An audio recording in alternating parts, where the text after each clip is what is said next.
Because you're saying that your emphasis is about, taking it a play at a time and flushing the negatives and just keep matriculating and things of that nature. How does Sam Darnold personify that in your estimation? Well, I think you nailed it. I think he's kind of the tip of the spear when it comes to that mentality. It's funny, you can't help but notice some of the narratives that, go around with your players, especially Sam. But my message to everybody has just been like, look, this is the guy that we know, that we've had in our building from day one, and how he's handled his business and how he practices on a daily basis is that guy. He's really the same guy every day, ultimate competitor. He's got he's got some nastiness to him, he's got some swag to him, and he's got confidence. And I think the play that resonates with our players, and the way he treats people and how he leads is constant, and so you can't help but respect his mentality, and you can't help but root for him, so I'm really happy to see the fruits of his labor come to life late in the game and come through like we knew he could. You are aware of the narratives, though. You are, right? Yeah, of course. I mean, you try to, you're not spending time figuring it out, but kind of it happens through osmosis. What do you mean by nastiness? Give me an example. He's got a killer instinct to him. He just take no prisoners. And in those moments, I mean, you could, even when we decided to go for two, you're kind of looking at his body language and seeing how the guys feel about it.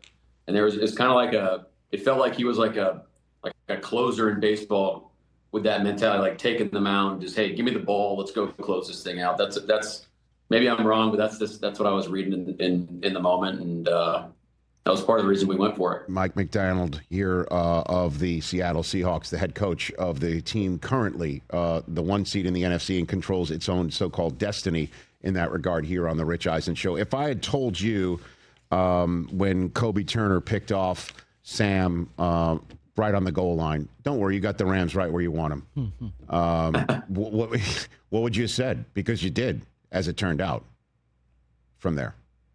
Well, that's a tough situation, like you have some hope and you're saying, okay, if we score here, it's an X amount of point game, and how we would handle it the next series. And all of a sudden, your kind of life changes before your eyes, and the circumstances are completely different. But, to your point in your question earlier, it's my job to put us in the best position possible given the situation. So that's where my mind goes. Okay, well, shoot, that sucks, but let's go to the only thing we can do now is try to get a stop and get the ball back and make this a one possession game. So that was the mentality. You're not exactly happy about it, but the game's a long way from over. You just hopefully everyone shared the same mentality. Let's just keep fighting and see what happens. And then Rashid Shaheed uncorks that one for 58 yards and a punt return after your defense has the Rams go 3 and out from that interception. What were you?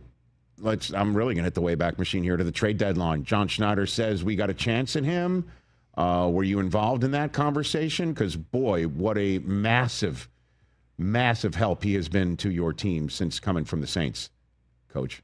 He has been. And, it was a cool process, trade deadline. This is only the second time that I've been through with John, and really as just kind of being a part of it as a head coach. So, but, Rashid was part of kind of in our sights for a while. We knew that he'd be a great fit for us, and really, John pushed the envelope with it. And of course, we were on board from day one. And obviously, Clint's his experience with Rashid last year, Clint really, he thought he was a great player and really liked him as a person. Felt like he was going to be a great fit with our team. So you kind of put all those things together, and shoot, I was praying that we were going to be able to pull it off. And as it came to fruition, and we're obviously. We were fired up because we felt like it could be a game changer for us, and it turned out it was. Yeah, I mean, the 58-yard punt return leading to the least talked about 2-point conversion you had last night successfully, and then a 3 and out followed by the end around from Shaheed that led to the Barner touchdown, and then the 2-pointer everybody's talking about. Hey, you made it all the way to the end. Thanks for that. Check us out every single day streaming live on Disney Plus and the ESPN app 12 to 3 Eastern.